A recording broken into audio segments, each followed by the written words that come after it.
Hi friends, ಮಸ್ತ್ ಕನ್ನಡ ಚಾನೆಲ್ಗೆ ಮತ್ತೊಮ್ಮೆ ಸ್ವಾಗತ. ಇದು ಒಬ್ಬ ವಿಧವೆಯ ಕತೆ. ನಾವು ಈ ಜಗತ್ತಿನಲ್ಲಿ ಸಂತೋಷವಾಗಿರುವಾಗ ಎಲ್ಲರೂ ನಮ್ಮೊಂದಿಗಿರುತ್ತಾರೆ. ಆದರೆ ನಾವು ಕಷ್ಟದಲ್ಲಿದ್ದಾಗ ಯಾರೂ ನಮ್ಮೊಂದಿಗೆ ಇರುವುದಿಲ್ಲ. ನಮ್ಮ ಹಣೆ ಬರಹಕ್ಕಾಗಿ ನಾವು ಮಾಡಿದ ಕರ್ಮದ ಬಗ್ಗೆ ಇದು ಒಳ್ಳೆಯ ಕತೆ. ದಯವಿಟ್ಟು ವಿಡಿಯೋವನ್ನು ಸಂಪೂರ್ಣವಾಗಿ ನೋಡಿ ಮತ್ತು ವಿಡಿಯೋವನ್ನು ಲೈಕ್ ಮಾಡಲು ಮರೆಯಬೇಡಿ. ಹಿಂದೆ ಒಂದು ಊರಿನಲ್ಲಿ ಗೌರಿ ಎಂಬ ವಿಧವೆ ಇದ್ದಳು. ಮದುವೆಯಾದ ಕೆಲವೇ ತಿಂಗಳುಗಳಲ್ಲಿ ಅವಳ ಗಂಡ ತೀರಿಕೊಂಡಿದ್ದರಿಂದ ಅವಳು ತುಂಬಾ ದುಃಖಿತಳಾಗಿದ್ದಳು. ಆ ಸಮಯದಲ್ಲಿ ಅವಳು ಗರ್ಭಿಣಿಯಾಗಿದ್ದಳು.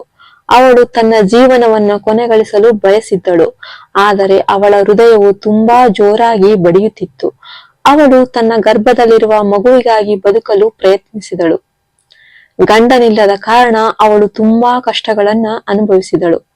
ಸಮಾಜದಲ್ಲಿ ಯಾರೂ ಅವಳನ್ನ ಗೌರವಿಸುತ್ತಿರಲಿಲ್ಲ. ಅವಳಿಗೆ 2 ಹೊತ್ತು ಊಟ ಮಾಡುವುದು ಕೂಡ ಕಷ್ಟ ಆಯಿತು. ಅವಳಿಗೆ ಗಂಡನಿಲ್ಲದ ಕಾರಣ ಅವಳ ಸಂಬಂಧಿಕರು ಅವಳ ಆಸ್ತಿಯನ್ನು ತೆಗೆದುಕೊಂಡು ಅವಳನ್ನು ಒಂಟಿಯನ್ನಾಗಿ ಮಾಡಿಬಿಟ್ಟರು. ಯಾರೂ ಅವಳ ಜೊತೆ ಇರಲಿಲ್ಲ ಮತ್ತು ಅವಳನ್ನು ಪ್ರೋತ್ಸಾಹಿಸಲು ಕೂಡ ಯಾರೂ ಇರಲಿಲ್ಲ. ನಂತರ ಅವಳು ಯೋಚಿಸಿದಳು, ನನ್ನ ಹಣೆಬರಹದಲ್ಲಿ ಹೀಗೆ ಬದುಕಬೇಕೆಂದು ಬರೆದಿದೆ. ಒಬ್ಬ ಗಂಡ ಮಾತ್ರ ಒಬ್ಬ ಮಹಿಳೆಯೊಂದಿಗೆ ಇದ್ದು ಅವಳ ಜೀವನದುದ್ದಕ್ಕೂ ಧೈರ್ಯ ನೀಡಬಲ್ಲ. ಆದರೆ ಆ ದೇವರು ಆ ಗಂಡನನ್ನು ನನ್ನಿಂದ ದೂರ ಮಾಡಿದನು. ಗಂಡನಿಲ್ಲದ ಮಹಿಳೆಗೆ ಈ ಜಗತ್ತಿನಲ್ಲಿ ಯಾವುದೇ ಬೆಲೆ ಇಲ್ಲ. ನಾನು ನನ್ನ ಗರ್ಭದಲ್ಲಿರುವ ಮಗುವಿಗಾಗಿ ಬದುಕುತ್ತೇನೆ ಮತ್ತು ಆ ಮಗು ಜನಿಸಿದ ನಂತರ ನನ್ನ ಜೀವನದಲ್ಲಿ ಏನಾದರೂ ಬದಲಾವಣೆಯಾಗುತ್ತದೆ ಎಂದು ನೋಡುತ್ತೇನೆ. ನಾನು ಅನುಭವಿಸುತ್ತಿರುವ ಈ ಕಷ್ಟಗಳನ್ನು ನನ್ನ ಮಗು ಅನುಭವಿಸುವಂತೆ ಮಾಡುವುದಿಲ್ಲ. ಅವಳು ದೇವರನ್ನು ಪ್ರಾರ್ಥಿಸುತ್ತಾ, ದೇವರೇ, ದಯವಿಟ್ಟು ನನಗೆ ಸಹಾಯ ಮಾಡಿ ಎಂದು ಹೇಳಿದಳು. ಅವಳು ತುಂಬಾ ಕಷ್ಟದ ಸಮಯಗಳನ್ನು ಎದುರಿಸುತ್ತಿರುವಾಗ ಒಂದು ದಿನ ಅವಳಿಗೆ ಸುಂದರವಾದ ಒಂದು ಗಂಡು ಮಗು ಜನಿಸಿತು. ಅವಳು ಅವನಿಗೆ ಸೋಮನಾಥ ಎಂದು ಹೆಸರಿಟ್ಟಳು. ಅವಳು ಪ್ರತಿದಿನ ಬೇರೆಯವರ ಮನೆಗೆ ಕೆಲಸಕ್ಕೆ ಹೋಗಿ ಮಗನನ್ನು ಬಹಳ ಕಷ್ಟಪಟ್ಟು ಬೆಳೆಸಿದಳು. ಆ ಹುಡುಗ ಬೆಳೆದು ದೊಡ್ಡವನಾದನು ಮತ್ತು ಅವನು ಹಿಂದಿರುಗುವ ಹೊತ್ತಿಗೆ ಅವನಿಗೆ 8 ವರ್ಷ. ಅವನು ಪ್ರತಿದಿನ ಮಕ್ಕಳೊಂದಿಗೆ ಹೊರಗೆ ಆಟವಾಡುತ್ತಿದ್ದ. ಒಂದು ದಿನ ಅವನು ತನ್ನ ತಾಯಿಯ ಬಳಿಗೆ ಬಂದು, ಅಮ್ಮ, ನನಗೆ ತುಂಬಾ ಸ್ನೇಹಿತರಿದ್ದಾರೆ. ಅವರೆಲ್ಲರಿಗೂ ತುಂಬಾ ಶ್ರೀಮಂತರು. ಅವರ ಮನೆಗಳಲ್ಲಿ ಎಲ್ಲಾ ರೀತಿಯ ಸೌಲಭ್ಯಗಳಿವೆ. ಅವರೆಲ್ಲರಲ್ಲೂ ನಾನು ಮಾತ್ರ ಬಡವ. ನಮಗೆ ದಿನಕ್ಕೆ 2 ಊಟಕ್ಕೂ ಸಿಗೋದಿಲ್ಲ. ದೇವರು ನಮಗೆ ಯಾಕೆ ಇಷ್ಟೊಂದು ಅನ್ಯಾಯ ಮಾಡಿದನು ಅಮ್ಮ? ನಾನು ಯಾಕೆ ಇಷ್ಟೊಂದು ಕಷ್ಟದಲ್ಲಿ ಬದುಕಬೇಕು? ಅವನು ಆ ಹುಡುಗನನ್ನು ಕೇಳಿದನು. ಹುಡುಗನ ಮಾತುಗಳನ್ನು ಕೇಳಿದ ತಾಯಿ, ದುಃಖ ಪಡಬೇಡ ಮಗು, ನಮ್ಮ ಅದೃಷ್ಟ ನಮ್ಮನ್ನು ಬಿಟ್ಟು ಹೋಗಿದೆ. ಕಷ್ಟಪಟ್ಟು ಕೆಲಸ ಮಾಡುವುದು ನಮ್ಮ ಹಣೆಬರಹದಲ್ಲಿ ಬರೆದಿದೆ.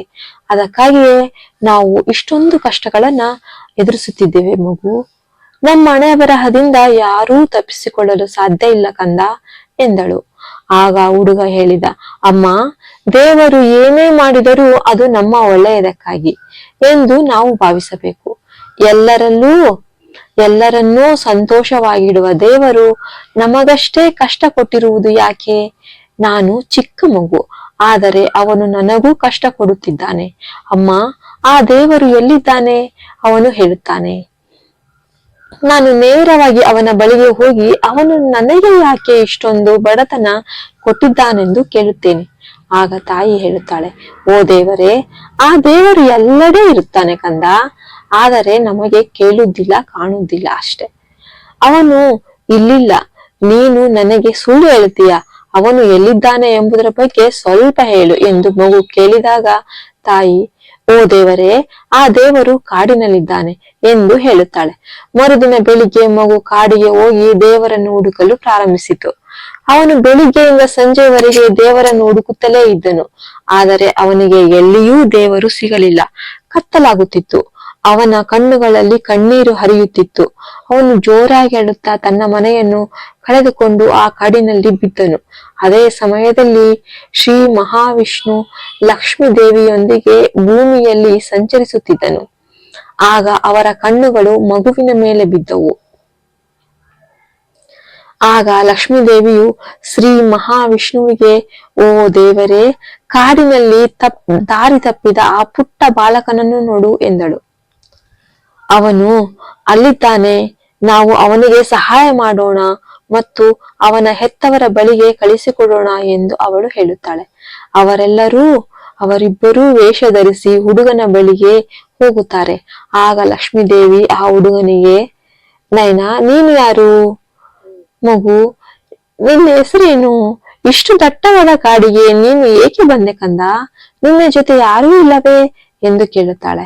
ಆಗ ಆ ಹುಡುಗ, ನನ್ನ ಹೆಸರು ಸೋಮನಾಥ, ನಾನು ದೇವರನ್ನು ಭೇಟಿಯಾಗಲಿದ್ದೇನೆ ಎಂದನು. ಆಗ ಲಕ್ಷ್ಮೀದೇವಿ, ನೀವು ದೇವರನ್ನು ಏಕೆ ಭೇಟಿಯಾಡಲು ಬಯಸುತ್ತೀರಿ ಕಂದ ಎಂದು ಕೇಳಿದಳು. ಆಗ ಆ ಹುಡುಗ, ನಾನು ತುಂಬಾ ಬಡವ ಅಮ್ಮ, 2 ಹೊತ್ತು ಊಟಕ್ಕೂ ಸಾಕಾಗುವಷ್ಟು ಆಹಾರ ನನ್ನ ಬಳಿ ಇಲ್ಲ.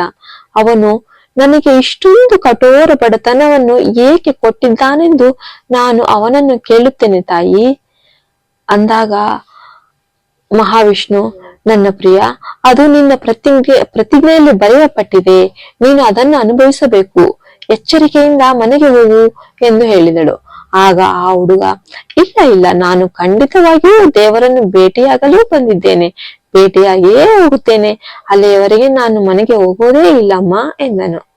ಅವನ ಮಾತುಗಳನ್ನು ಕೇಳಿ ಲಕ್ಷ್ಮೀದೇವಿಯು ಆ ಹುಡುಗನ ಮೇಲೆ ಕನಿಕರ ಪಟ್ಟಳು.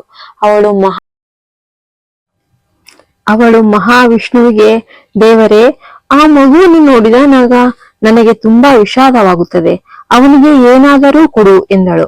ಆಗ ದೇವಿ ಮಹಾವಿಷ್ಣು ಆ ಹುಡುಗನಿಗೆ, ನಾನು ಏನು ಕೊಡಬೇಕು? ಅವನ ಪ್ರತಿಜ್ಞೆಯಲ್ಲಿ ಏನೂ ಇಲ್ಲ, ಅವನಿಗೆ ಅದೃಷ್ಟವಿಲ್ಲ, ನಾನು ಕೊಡುವ ಯಾವುದನ್ನೂ ಅವನು ಉಳಿಸಿಕೊಳ್ಳಲು ಸಾಧ್ಯವಿಲ್ಲ ಎಂದು ಹೇಳಿದನು. ಆಗ ಲಕ್ಷ್ಮೀದೇವಿಯು, ಓ ದೇವರೇ, ನಮ್ಮ ಕೆಲಸ ದಾನ ಮಾಡುವುದು ಎಂದಳು. ಆಗ ಮಗುವಿನ ಭವಿಷ್ಯ ಚೆನ್ನಾಗಿದೆ ಎಂದು ಹೇಳಲಾಗುತ್ತದೆ. ನಂತರ ವಿಷ್ಣು ಮಗುವಿಗೆ ವಜ್ರದ ಹಾರವನ್ನು ನೀಡಿ, ಮಗು, ಇದು ವಜ್ರದ ಹಾರ, ಇದನ್ನು ತೆಗೆದುಕೊಂಡು ನಿನ್ನ ಬಡತನವನ್ನು ಹೋಗಲಾಡಿಸಿ ಸುಖವಾಗಿ ಬಾಳು ಎಂದು ಹೇಳಿದನು. ಆ ಹುಡುಗ ತುಂಬಾ ಸಂತೋಷದಿಂದ ಇದ್ದಾನೆ ಮತ್ತು ಹಾರದೊಂದಿಗೆ ಮನೆಗೆ ಹಿಂದಿರುಗುತ್ತಿದ್ದಾನೆ. ಅದೇ ಸಮಯದಲ್ಲಿ ಅವನಿಗೆ ಸ್ವಲ್ಪ ನಡುಗುತ್ತಿದೆ. ಆದ್ದರಿಂದ ಅವನು ಹಾರವನ್ನು ಕಲ್ಲಿನ ಮೇಲೆ ಇಟ್ಟು ತನ್ನ ನಡುಗುವ ಆಲೋಚನೆಗಳನ್ನ ಪೂರೈಸಲು ಪಕ್ಕಕ್ಕೆ ಹೋಗುತ್ತಾನೆ.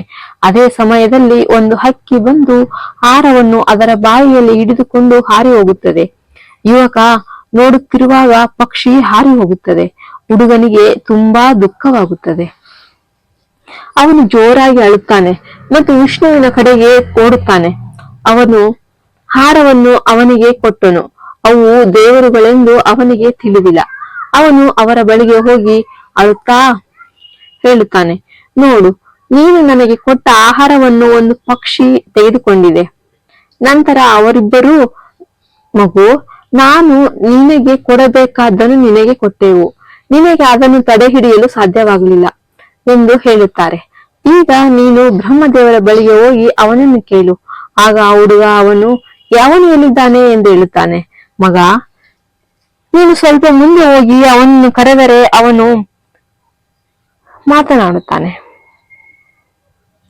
ಅವನು ಆ ಹುಡುಗನಿಗೆ ಬ್ರಹ್ಮದೇವರನ್ನು ನೋಡಲು ವರವನ್ನು ನೀಡುತ್ತಾನೆ. ಬ್ರಹ್ಮದೇವರಿಗೆ ಆ ಹುಡುಗನಿಗೆ ದರ್ಶನ ಕೊಡಲು ಸಹ ಆಜ್ಞಾಪಿಸುತ್ತಾನೆ.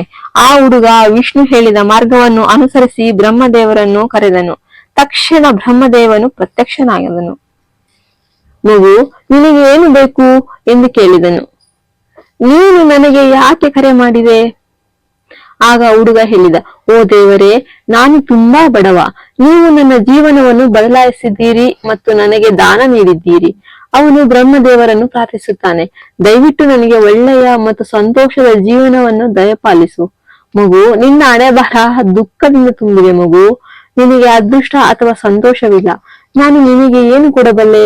ಆ ಹುಡುಗ, ಇಲ್ಲ, ನೀನು ನನಗೆ ಸಹಾಯ ಮಾಡಬೇಕು, ಇಲ್ಲದಿದ್ದರೆ ನಾನು ಇಲ್ಲಿಂದ ಹೋಗುವುದಿಲ್ಲ ಎಂದು ಹೇಳುತ್ತಾನೆ. ನಂತರ ಬ್ರಹ್ಮದೇವರು ಹುಡುಗನಿಗೆ ಚಿನ್ನದ ಉಂಗುರವನ್ನು ಕೊಟ್ಟು, ಅದನ್ನು ತೆಗೆದುಕೊಂಡು ಎಚ್ಚರಿಕೆಯಿಂದ ಮನೆಗೆ ಹೋಗು ಎಂದು ಹೇಳುತ್ತಾನೆ. ಹುಡುಗ ಸಂತೋಷದಿಂದ ಉಂಗುರವನ್ನು ತೆಗೆದುಕೊಂಡು ತನ್ನ ಮನೆಯ ಕಡೆಗೆ ಹೋಗುತ್ತಾನೆ. ಅದೇ ಸಮಯದಲ್ಲಿ ಅವನಿಗೆ ತುಂಬಾ ಬಾಯಾರಿಕೆಯಾಗುತ್ತದೆ. ಸ್ವಲ್ಪ ಮುಂದೆ ಹೋಗಿ ಮುಂದೆ ಹೋದ ನಂತರ ಅವನಿಗೆ ಒಂದು ನದಿ ಕಾಣಿಸಿತು. ಅವನು ನೀರು ಕುಡಿಯಲು ಬಾಗುತ್ತಾನೆ. ಅದೇ ಸಮಯದಲ್ಲಿ ಅವನ ಜೇಬಿನಲ್ಲಿದ್ದ ಚಿನ್ನದ ಉಂಗುರವು ನದಿಗೆ ಬೀಳುತ್ತದೆ. ಅವನು ನೋಡುತ್ತಿರುವಾಗ ಒಂದು ಮೀನು ಬಂದು ಉಂಗುರವನ್ನ ನುಂಗುತ್ತದೆ. ಇದನ್ನು ನೋಡಿ ಅವನಿಗೆ ತುಂಬಾ ದುಃಖವಾಗುತ್ತದೆ. ಅವನು ಅಳುತ್ತಾ ತನ್ನ ಮನೆಗೆ ಬಂದು ತನ್ನ ತಾಯಿಗೆ, ಅಮ್ಮ, ನಾನು ದೇವರನ್ನು ಕೇಳಲು ಕಾಡಿಗೆ ಹೋಗಿದ್ದೆ. ಇಬ್ಬರು ಬಂದು ನನಗೆ ವಜ್ರದ ಹಾರವನ್ನು ಕೊಟ್ಟರು. ನಾನು ಅದನ್ನು ತೆಗೆದುಕೊಳ್ಳುತ್ತಿರುವಾಗ ಒಂದು ಪಕ್ಷಿ ಅದನ್ನು ಕಸಿದುಕೊಂಡಿತು. ನಂತರ ನಾನು ಬ್ರಹ್ಮದೇವರ ಬಳಿಗೆ ಹೋದಾಗ ಅವನು ನನಗೆ ಒಂದು ಚಿನ್ನದ ಉಂಗುರವನ್ನು ಕೊಟ್ಟನು. ಅದು ಕೂಡ ನದಿಗೆ ಬಿದ್ದು ಮೀನು ನುಂಗಿತು. ಅಮ್ಮ, ನನ್ನ ಅದೃಷ್ಟ ಸ್ವಲ್ಪ ಸಮಯದಲ್ಲಿಯೇ ಬದಲಾಗುತ್ತಿತ್ತು. ಆದರೆ ನನ್ನ ಅಜಾಗರೂಕತೆಯಿಂದ ಎಲ್ಲವೂ ಹೋಯಿತು ಎಂದು ಅವನು ಹೇಳುತ್ತಾನೆ. ಆಗ ಆ ತಾಯಿ, ಮಗು, ಅದು ನೀನೇನಾ? ನೀನು ಏನೋ ಊಹಿಸಿಕೊಂಡು ಹುಚ್ಚನಂತೆ ಮಾತನಾಡುತ್ತಿದ್ದೀಯಾ? ದೇವರು ನಿನಗೆ ಪ್ರತ್ಯಕ್ಷವಾಗಿ ವರ ಕೊಡುತ್ತಾನೆ. ಏನೂ ಆಗುವುದಿಲ್ಲ, ಹೋಗಿ ಆಟವಾಡು ಎಂದು ಅವನ ತಾಯಿ ಹೇಳುತ್ತಾಳೆ. ಅವನು ಹೇಳಿದ್ದನ್ನು ನಂಬಿದ ಕಾರಣ ಅವನಿಗೆ ಆಶ್ಚರ್ಯವಾಗುತ್ತದೆ. ಅವನು ಬ್ರಹ್ಮನನ್ನು ನೋಡಿದನು ಮತ್ತು ಅದನ್ನು ತನ್ನ ತಾಯಿಗೆ ಸಾಬೀತುಪಡಿಸಲು ಬಯಸಿದನು. ಮರುದಿನ ಬೆಳಿಗ್ಗೆ ಅವನು ನಿನ್ನ ಬ್ರಹ್ಮದೇವನನ್ನು ಭೇಟಿಯಾದ ಸ್ಥಳಕ್ಕೆ ಹೋಗಿ ಅವನನ್ನು ಕರೆಯುತ್ತಾನೆ. ತಕ್ಷಣ ಬ್ರಹ್ಮದೇವರು ಪ್ರತ್ಯಕ್ಷರಾಗುತ್ತಾರೆ. ದೇವರೇ, ನೀನು ನನಗೆ ಕೊಟ್ಟ ಆ ಚಿನ್ನದ ಉಂಗುರ ನದಿಗೆ ಬಿದ್ದಿತು ಮತ್ತು ಒಂದು ಮೀನು ಅದನ್ನು ನುಂಗಿತು. ಈಗ ನೀನು ನನಗೆ ಏನಾದರೂ ಕೊಟ್ಟು ನನ್ನ ಜೀವನವನ್ನ ಬದಲಾಯಿಸು. ಈ ಬಾರಿ ನಾನು ಅದನ್ನು ಬಹಳ ಎಚ್ಚರಿಕೆಯಿಂದ ಮನೆಗೆ ತೆಗೆದುಕೊಂಡು ಹೋಗುತ್ತೇನೆ. ಆಗ ಆ ದೇವರು ಬ್ರಹ್ಮ ಹೇಳುತ್ತಾನೆ, ದೇವರೇ, ಇನ್ನು ಮುಂದೆ ನಿನಗೆ ಸಹಾಯ ಮಾಡುವುದು ನನ್ನ ಕೆಲಸವಲ್ಲ. ನಾನು ನಿನ್ನನ್ನು ಒಂದು ಸ್ಥಳಕ್ಕೆ ಕರೆದುಕೊಂಡು ಹೋಗುತ್ತೇನೆ. ಅವನು ಖಂಡಿತವಾಗಿಯೂ ನಿಮಗೆ ಸಹಾಯ ಮಾಡುತ್ತಾನೆ. ಅವನು ಹುಡುಗನನ್ನು ನೇರವಾಗಿ ಶಿವನ ಬಳಿಗೆ ಕರೆದೊಯ್ಯುತ್ತಾನೆ. ನಂತರ ಅವನು ಶಿವನಿಗೆ, ದೇವರೇ, ಈ ಹುಡುಗನಿಗೆ ಅವನ ಅದೃಷ್ಟದಲ್ಲಿ ಯಾವುದೇ ಸಂತೋಷವಿಲ್ಲ. ಆದರೆ ನೀನು ಅವನಿಗೆ ಯಾವುದೇ ರೀತಿಯಲ್ಲಿ ಸಹಾಯ ಮಾಡಿದರೆ ಅದು ಕೆಲಸ ಮಾಡುವುದಿಲ್ಲ. ಆಗ ಶಿವನು ಅವನಿಗೆ ಒಂದು ವಜ್ರದ ಉಂಗುರವನ್ನು ಕೊಡುತ್ತಾನೆ. ಅವನು ಆ ಪೊಟ್ಟಣವನ್ನು ಕೊಟ್ಟು, ಮಗು, ಇದನ್ನು ತೆಗೆದುಕೊಂಡು ಸಂತೋಷದಿಂದ ಬಾಳು ಎಂದು ಹೇಳಿದನು. ಅವನು ವಜ್ರಗಳ ಪೊಟ್ಟಣವನ್ನು ತೆಗೆದುಕೊಂಡು ಬ್ರಹ್ಮನ ಸಹಾಯದಿಂದ ಸಂತೋಷದಿಂದ ಹಳ್ಳಿಯನ್ನು ತಲುಪಿದನು. ಈ ವಜ್ರಗಳನ್ನು ನೋಡಿದರೆ ಅವನ ತಾಯಿ ತುಂಬಾ ಸಂತೋಷ ಪಡುತ್ತಾಳೆ ಎಂದು ಹೇಳಿದನು. ಅವನು ಮನೆಗೆ ತಲುಪಿದನು. ಆದರೆ ಆ ಸಮಯದಲ್ಲಿ ಮನೆಯಲ್ಲಿ ಯಾರೂ ಇರಲಿಲ್ಲ. ಅವನ ತಾಯಿ ಅಲ್ಲಿರಲಿಲ್ಲ ಮತ್ತು ಅವನು ಕೆಲಸಕ್ಕೆ ಹೋದನು.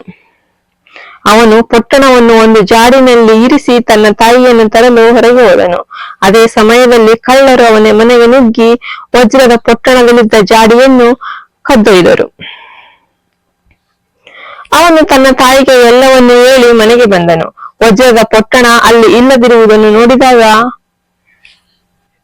ಅಮ್ಮ, ನನಗೆ ನಿಜವಾಗಿಯೂ ವಜ್ರಗಳು ಸಿಕ್ಕಿದವು, ಆದರೆ ಯಾರೋ ಅದನ್ನು ಕದ್ದಿದ್ದಾರೆ ಎಂದು ಹೇಳಿದನು. ಆಗ ಅವನ ತಾಯಿ, ನೀನು ಪ್ರತಿದಿನ ನನಗೆ ಕಥೆಗಳನ್ನು ಹೇಳುತ್ತಲೇ ಇರುತ್ತೀಯಾ? ನೀನು ಏನನ್ನೋ ಊಹಿಸಿಕೊಳ್ಳುತ್ತೀಯಾ? ನಮ್ಮ ಅದೃಷ್ಟ ಚೆನ್ನಾಗಿಲ್ಲ, ನಮ್ಮ ಜೀವನದಲ್ಲಿ ದುಃಖ ಮಾತ್ರ ಇದೆ ಕಂದ ಎಂದು ಹೇಳಿದರು. ಅವನಿಗೆ ತುಂಬಾ ನಿರಾಶೆಯಾಯಿತು. ಮರುದಿನ ಅವನು ಮತ್ತೆ ಬ್ರಹ್ಮದೇವರ ಬಳಿಗೆ ಹೋಗಿ, ಓ ದೇವರೇ, ನಾನು ಆ ವಜ್ರದ ಪೊಟ್ಟಣವನ್ನ ಮನೆಯಲ್ಲಿಯೇ ಬಿಟ್ಟು ನನ್ನ ತಾಯಿಯನ್ನ ಹುಡುಕಲು ಹೊರಗೆ ಹೋದೆ. ನಾನು ಹಿಂದಿರುಗಿ ಬಂದಾಗ ವಜ್ರಗಳು ಅಲ್ಲಿ ಇರಲಿಲ್ಲ ಎಂದು ನಾನು ನೋಡಿದೆ. ಅವುಗಳಿಗೆ ಏನಾಯಿತು ಎಂದು ನನಗೆ ಅರ್ಥವಾಗುತ್ತಿಲ್ಲ ಎಂದು ಹೇಳಿದನು. ಆಗ ಬ್ರಹ್ಮದೇವರು, ಮಗು, ನಿನ್ನ ಅದೃಷ್ಟವನ್ನು ಬದಲಾಯಿಸುವುದು ನಮ್ಮದಲ್ಲ. ನಾನು ಮಹಾವಿಷ್ಣು ಮತ್ತು ಮಹಾದೇವ ಏನು ಮಾಡಲು ಸಾಧ್ಯವಾಗಲಿಲ್ಲ. ನಾವು ನಿನಗೆ ಸಹಾಯ ಮಾಡಿದರೂ ನಿನಗೆ ಅದು ಸಿಗುವುದಿಲ್ಲ ಎಂದು ಹೇಳಿದರು. ನಂತರ ಅವನು, ನೀನು ನಿಜವಾಗಿಯೂ ದುರದೃಷ್ಟವಂತ ಎಂದು ಹೇಳಿದನು. ಮಾಡಬೇಕು, ನನ್ನ ಜೀವನವನ್ನು ಬದಲಾಯಿಸಲು ನಾನು ಏನು ಮಾಡಬೇಕು? ಆಗ ಬ್ರಹ್ಮದೇವರು, ಓ ಕಂದ, ನಾಳೆಯಿಂದ ನಿನ್ನ ಹಳ್ಳಿಯಲ್ಲಿರುವ ಶಿವನ ದೇವಸ್ಥಾನಕ್ಕೆ ಹೋಗು. ಏಕೆಂದರೆ ಪ್ರತಿದಿನ ಅದೃಷ್ಟ ದೇವತೆ ಶಿವನ ದೇವಸ್ಥಾನಕ್ಕೆ ಬರುತ್ತಾಳೆ ಮತ್ತು ಅಲ್ಲಿಯೇ ನಿನ್ನ ದುಃಖ ಮತ್ತು ಬಡತನ ಇರುತ್ತದೆ. ಆಗ ಹುಡುಗ, ಓ ದೇವರೇ, ನಾನು ಏನು ಮಾಡಬೇಕು? ಮಗು, ನೀನು ಏನು ಮಾಡಬೇಕಾಗಿಲ್ಲ. ನೀನು ಹೋಗಿ ಆ ಶಿವನನ್ನು ಪ್ರಾರ್ಥಿಸು, ಅವನ ಸೇವೆ ಮಾಡು ಮತ್ತು ಪ್ರತಿದಿನ ಅವನನ್ನು ಭೇಟಿ ಮಾಡು ಎಂದು ಹೇಳಿದನು. ಹುಡುಗ ಹತಾಶೆಯಿಂದ ಮನೆಗೆ ಮರಳಿದನು. ಮರುದಿನ ಬೆಳಿಗ್ಗೆ ಬ್ರಹ್ಮದೇವರ ಸೂಚನೆಯಂತೆ ಅವನು ಶಿವನ ದೇವಾಲಯವನ್ನ ತಲುಪಿ ಆತನ ದರ್ಶನ ಪಡೆದು ಅಲ್ಲಿ ಕುಳಿತನು. ಸಂಜೆ ಅವನು ಮನೆಗೆ ಮರಳಿದನು. ಮರುದಿನ ಅವನು ಮತ್ತೆ ದೇವಸ್ಥಾನಕ್ಕೆ ಹೋಗಿ ದರ್ಶನ ಪಡೆದು ಸಂಜೆ ಮನೆಗೆ ಹಿಂದಿರುಗಿದನು. ದಿನಗಳು ಹೀಗೆಯೇ ಕಳೆದವು. ಆಗ ಆ ಹುಡುಗನನ್ನು ನೋಡಿ ಶಿವನಿಗೆ ಕನಿಕರವಾಯಿತು. ಶಿವನು ಭಾಗ್ಯದೇವಿಗೆ, ದೇವರೇ, ನೀನು ಬಯಸಿದರೆ ನೀನು ಯಾರ ಅದೃಷ್ಟವನ್ನೂ ಬದಲಾಯಿಸಬಹುದು. ಅವನ ಹಣೆ ಬರಹದಲ್ಲಿಲ್ಲದ ಅದೃಷ್ಟವನ್ನು ಅವನಿಗೆ ನೀಡಬಹುದು ಎಂದು ಹೇಳಿದನು. ಆ ಹುಡುಗ ಪ್ರತಿದಿನ ನನ್ನ ದೇವಸ್ಥಾನಕ್ಕೆ ಬಂದು ಹತಾಶೆಯಿಂದ ಮನೆಗೆ ಹಿಂದಿರುಗುತ್ತಿದ್ದ. ದಯವಿಟ್ಟು ಅವನಿಗೆ ಸ್ವಲ್ಪ ಅದೃಷ್ಟ ನೀಡಿ ಮತ್ತು ಅವನ ಜೀವನವನ್ನ ಬದಲಾಯಿಸಿ. ನಂತರ ಅದೃಷ್ಟ ದೇವತೆ ಬ್ರಹ್ಮನು ಅವನ ಅದೃಷ್ಟವನ್ನು ದಯಪಾಲಿಸಿದನು. ಅವರ ಬರಹಗಳಲ್ಲಿ ಯಾವುದೇ ಸಂತೋಷವಿಲ್ಲ. ಅವರ ಬರಹಗಳು ಕೇವಲ ದುಃಖದಿಂದಲೇ ತುಂಬಿವೆ. ನಾನು ಅವನಿಗೆ ಏನು ಕೊಡಬಹುದು? ಆಗ ಮಹಾದೇವ, ದೇವಿ, ನೀನು ಭಾಗ್ಯ ದೇವತೆಯಾಗಿದ್ದರೆ ಬಡವನನ್ನು ಶ್ರೀಮಂತರನ್ನಾಗಿ ಮಾಡಬಹುದು. ವಿಧಿಯಲ್ಲಿಲ್ಲದ ಭಾಗ್ಯವನ್ನ ನೀನು ದಯಪಾಲಿಸಬಹುದು. ದೇವಿ, ನನ್ನ ದೇವಸ್ಥಾನಕ್ಕೆ ಬಂದು ದುಃಖದಿಂದ ಹಿಂದಿರುಗಿ ಎಂದು ಹೇಳಿದ. ನಾನು ಹೋದರೆ ನನಗೆ ತುಂಬಾ ಬೇಸರವಾಗುತ್ತದೆ. ಆ ಹುಡುಗ ತನ್ನ ಅದೃಷ್ಟವನ್ನು ಬದಲಾಯಿಸಲು ತುಂಬಾ ಉತ್ಸುಕನಾಗಿದ್ದಾನೆ. ಅವನು ತನ್ನ ತಾಯಿಯನ್ನು ಸಂತೋಷವಾಗಿಡಲು ಬಯಸುತ್ತಾನೆ. ದಯವಿಟ್ಟು ಅವನ ಮೇಲೆ ಕರುಣೆ ತೋರಿಸಿ.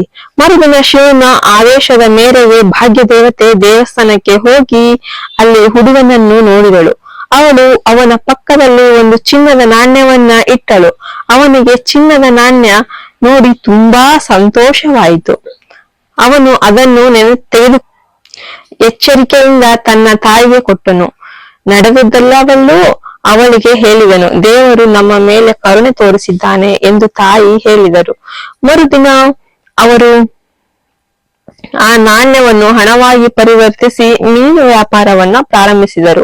ಒಮ್ಮೆ ಮೀನನ್ನು ಕತ್ತರಿಸಿದಾಗ ಮೀನಿನ ಹೊಟ್ಟೆಯಿಂದ ಚಿನ್ನದ ಉಂಗುರ ಹೊರಬಂದಿತು. ಆ ಹುಡುಗ ಅದನ್ನು ನೋಡಿದಾಗ, ಅಮ್ಮ, ನಾನು ನಿನಗೆ ಹೇಳಲಿಲ್ಲವೇ, ಈ ಚಿನ್ನದ ಉಂಗುರವನ್ನು ಬ್ರಹ್ಮದೇವರು ನನಗೆ ಕೊಟ್ಟನು. ಆ ಮೀನು ಆ ದಿನ ಅದನ್ನು ನುಂಗಿತು. ಇಂದು ಅದು ನಮಗೆ ಹಿಂದಿರುಗಿದೆ ಎಂದು ಹೇಳಿದನು. ತಾಯಿ ಹುಡುಗನನ್ನು ಸಂಪೂರ್ಣವಾಗಿ ನಂಬಿದಳು. ತಾಯಿಗೆ ತುಂಬಾ ಸಂತೋಷವಾಯಿತು. ಒಂದು ದಿನ ಆ ತಾಯಿ ಮಗನಿಗೆ, ಮಗು, ಇವತ್ತು ಬ್ರಾಹ್ಮಣರಿಗೆ ಊಟ ಹಾಕೋಣ. ಅಡುಗೆ ಮಾಡಲು ಹತ್ತಿರದ ಕಾಡಿಗೆ ಹೋಗೋಣ ಎಂದಳು. ಅವಳು, ನನಗೆ ಸ್ವಲ್ಪ ಒಣ ಉರುವಲು ತನ್ನಿ ಎನ್ನುತ್ತಾಳೆ. ಆ ಹುಡುಗ ಉರುವಲು ತರಲು ಕಾಡಿಗೆ ಹೋಗುತ್ತಾನೆ. ಅವನು ಉರುವಲು ತರಲು ಒಣಗಿದ ಮರವನ್ನು ಹತ್ತುತ್ತಾನೆ. ಅಲ್ಲಿ ಒಣಗಿದ ಅಕ್ಕಿಯ ಗೂಡಿನಲ್ಲಿ ಅವನಿಗೆ ವಜ್ರದ ಹಾರ ಸಿಗುತ್ತದೆ. ಆ ಹಾರವನ್ನು ಮೂಲತಃ ಅವನಿಗೆ ವಿಷ್ಣು ದೇವರು ನೀಡಿದ್ದನು. ಅವಳು ತಂದು ಇಲ್ಲಿ ಇಟ್ಟಿದ್ದನು. ನೋಡಿ ಅವನಿಗೆ ತುಂಬಾ ಸಂತೋಷವಾಯಿತು. ಅವನು ಅದನ್ನು ತೆಗೆದುಕೊಂಡು ಮನೆಗೆ ಹೋದನು. ಅವನಿಗೆ ಬಾಯಾರಿಕೆಯಾಯಿತು. ಅವನು ಸುತ್ತಲೂ ನೋಡಿದನು ಮತ್ತು ಒಂದು ಕಪ್ ಕಂಡಿತು. ಅವನಿಗೆ ಅದನ್ನು ನೀರಿನಲ್ಲಿ ಅದ್ದಿ ಕುಡಿಯಬೇಕೆಂಬ ಆಸೆಯಾಯಿತು. ಅವನು ಅದನ್ನು ಕೈಯಲ್ಲಿ ತೆಗೆದುಕೊಂಡು ಅದರಲ್ಲಿ ವಜ್ರಗಳ ಕಂಡನು. ಅವನ ಸಂತೋಷ ಇನ್ನೂ ಹೆಚ್ಚಾಯಿತು. ಅವನು ಕಳೆದುಕೊಂಡಿದ್ದ ವಜ್ರಗಳನ್ನು ಸಹ ಅವನು ಕಂಡುಕೊಂಡನು. ಅವನು 2 ವಜ್ರಗಳನ್ನು ತೆಗೆದುಕೊಂಡು ಮನೆಗೆ ತಲುಪಿದನು. ಅವನು ಅವುಗಳನ್ನು ತನ್ನ ತಾಯಿಗೆ ಕೊಟ್ಟು, ಅಮ್ಮ, ನೀವು ನನ್ನನ್ನು ನಂಬಲಿಲ್ಲ. ನಾನು ಮೊನ್ನೆ ಹೇಳಿದ್ದ ವಜ್ರದ ಹಾರ ಇಲ್ಲಿದೆ. ನನಗೆ ಮತ್ತೆ ವಜ್ರಗಳು ಸಿಕ್ಕಿವೆ ಎಂದನು. ಅವನು ಸಂತೋಷದಿಂದ ತನ್ನ ಮಗನನ್ನು ಅಪ್ಪಿಕೊಂಡು, ಮಗು, ನೀನು ತುಂಬಾ ಅದೃಷ್ಟಶಾಲಿ. ನಿನಗೆ ದೇವತೆಗಳ ದರ್ಶನವಾಗಿದೆ. ಅವರು ನಮ್ಮ ಬಡತನವನ್ನು ಹೋಗಲಾಡಿಸಿ ನಮಗೆ ಅಂತಹ ಸೌಭಾಗ್ಯವನ್ನು ನೀಡಿದ್ದಾರೆ ಎಂದು ಹೇಳಿದಳು. ಅಂದಿನಿಂದ ಅವರ ಜೀವನ ಬದಲಾಗಿದೆ. ಅವರು ತಮ್ಮ ಜೀವನವನ್ನ ತುಂಬಾ ಸಂತೋಷದಿಂದ ನಡೆಸುತ್ತಿದ್ದಾರೆ. ನೋಡಿ, ಅದೃಷ್ಟ ದೇವತೆ ನಮ್ಮ ಮೇಲೆ ಇದ್ದರೆ ಹಲವು ವರ್ಷಗಳಿಂದ ಇರುವ ಬಡತನವೂ ಸಹ ನಮ್ಮ ಅದೃಷ್ಟವಾಗುತ್ತದೆ. ಆಕೆಯ ಕೃಪೆ ನಮ್ಮ ಮೇಲೆ ಇಲ್ಲದಿದ್ದರೆ ಅನೇಕ ದೇವರುಗಳು ನಮಗೆ ಎಷ್ಟೇ ಸಂಪತ್ತನ್ನು ನೀಡಿದರೂ ಅಥವಾ ಅವರು ನಮಗೆ ಎಷ್ಟೇ ಸಹಾಯವನ್ನು ನೀಡಿದ್ದರೂ ನಮಗೆ ಅದು ಸಿಗುವುದಿಲ್ಲ. ಅದೇ ರೀತಿ ಆ ಮಹಾನ್ ಶಿವನ ಕೃಪೆಯೂ ನಮ್ಮ ಮೇಲಿದೆ. ನೀವು ಹಾಗೆ ಮಾಡಿದ್ದರೆ ಯಾವುದೇ ಕಷ್ಟ ನಮ್ಮನ್ನು ತಡೆಯಲು ಸಾಧ್ಯವಿಲ್ಲ. ಸರಿಯೇ? ಈ ವಿಡಿಯೋ ನಿಮ್ಗೆ ಇಷ್ಟವಾದರೆ ಜೈ ಶ್ರೀ ಕೃಷ್ಣ ಎಂದು ಹೇಳುವ ಒಂದು ಸಣ್ಣ ಕಮೆಂಟ್ ಅನ್ನು ಮಾಡಿ. ಇದೇ ರೀತಿಯ ಹೆಚ್ಚಿನ ವಿಡಿಯೋಗಳಿಗಾಗಿ ನಮ್ಮ ಚಾನೆಲ್ಗೆ ಈಗಲೇ ಸಬ್ಸ್ಕ್ರೈಬ್ ಮಾಡಿಕೊಳ್ಳಿ. ನಮ್ಮ ವಿಡಿಯೋವನ್ನ ಲೈಕ್ ಮಾಡಿ, ಶೇರ್ ಮಾಡಿ. ಜೈ ಶ್ರೀ ಕೃಷ್ಣ ಎಂದು ಬೆಲ್ ಐಕನ್ ಒತ್ತಿ.